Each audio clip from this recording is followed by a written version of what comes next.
So here's my iPad, and I have Procreate open. Here's my Apple Pencil that I use, and today I'm just going to show you how I use the 6B pencil, which is one of my favorite tools. So there's lots of brushes in Procreate, but the one I like to use, especially for starting something, is the 6B pencil.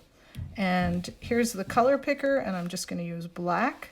And this is just a little introduction into using the pencil. This slider over here is the brush size, and this one is the brush opacity. So push it to the top, it's fully opaque. Push this to the top, it's as big as you can get. Push it down, it's as small as you can get. So I'll do something kind of in the middle. I have some paint tubes right in front of me. I often paint things that are on my desk. So I like to just start with kind of a light drawing, and I love Procreate because on my iPad I often have it right in front of me. I have it on my kitchen counter, so I draw a lot in the morning. I have my coffee, I read the news on my iPad, and then I crack open my Procreate and I do a little drawing. And that's really convenient for me. So I don't try to make it look overly digital. I worked for years with Illustrator and Photoshop.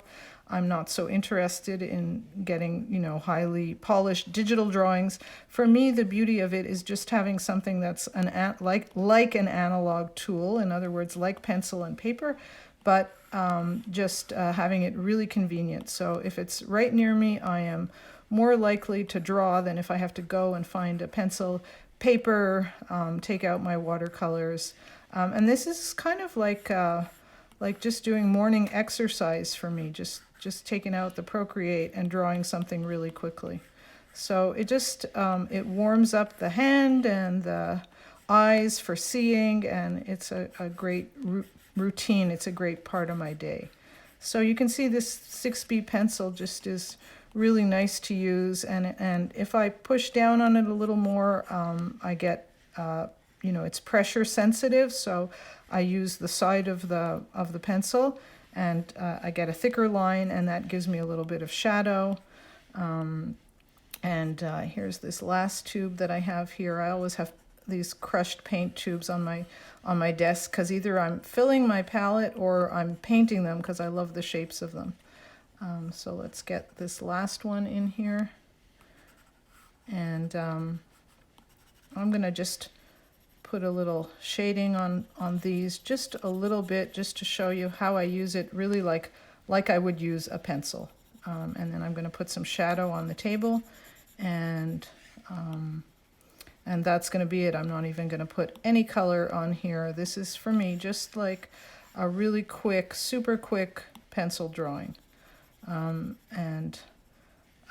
So let's see, here's the shadow. So I'm going to put a little shadow on here. And it's a pretty dark shadow. I have a bright light above my table. So let's get that. And you can see I'm using the side of the pencil also. And the shadow comes down like that. And that's how I use it. It's just it feels nice in the hand. I'm so used to using it now that I don't even think of it as a digital device. I think that I actually have a pencil in my hand. And you can see the shadow, if you press harder, it's darker, and if you press lighter, then you get a light line. So for me, I don't really feel like I have to do a whole lot of correction on here, but if I want to correct, I do have my eraser tool, so if I don't like that shadow, I can just go in and erase a little section of it, or go back to my brush. I'm not going to put any color at all on this one. I'm just putting tone and a little pencil texture, and that's going to be it. So let's get some harder lines in here, and I'll get a little bit of a darker line here. I'll press a little harder on this just to show some of the texture on those wrinkly tubes. And let's do that. And that's it. So that's just a little demo of how I use Procreate on the iPad.